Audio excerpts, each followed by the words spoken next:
fin du régime, Titus Edzo a rejoint Kanto et prédit une guerre de clans au Cameroun. L'ancien secrétaire général de la présidence a accordé une interview à Arfizalu. Chers abonnés, bienvenue sur la chaîne, abonnez-vous et merci d'avoir rejoint cette famille. Réclame la révision du code électoral au Cameroun. La révision du code électoral a souvent été réclamée par Maurice Kanto. Dans l'interview qu'il a accordée à RFI, Titus Edzo a rejoint les idées et les combats de Maurice Kanto depuis 2018.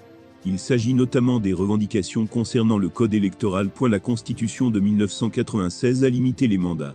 Donc, pour moi, dans l'avenir, le premier pas sera de revoir la Constitution et de trouver les termes juridiques qui ne permettent pas qu'on puisse changer, au bon vouloir de ceux qui détiennent le pouvoir, les articles qui leur conviennent, a déclaré l'ancien collaborateur de Paul Biya. Selon Titus Edzo, une guerre de clans se profile à l'horizon, notamment au niveau des clans Biya, qui se livrent une bataille sans merci pour sa succession.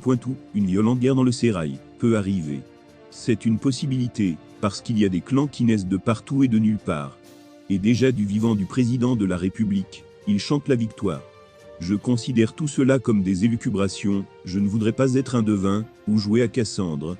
Mais je dis qu'il ne faut pas baisser les bras, qu'il faut continuer à œuvrer, pour que les Camerounais puissent être à même de reprendre leur destin en main, qu'ils ont perdu, a déclaré Titus Edzo. Je relève que l'affadissement des institutions républicaines s'est transformé en véritable incinération.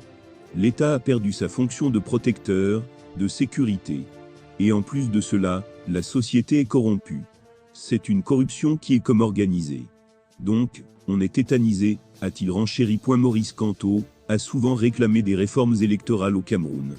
Dans une tribune publiée en février, Maurice Kanto a encore décrié l'actuel code électoral. Selon le président du MRC, une appréciation objective du code montre que les insuffisances l'emportent, et de loin, sur les quelques améliorations.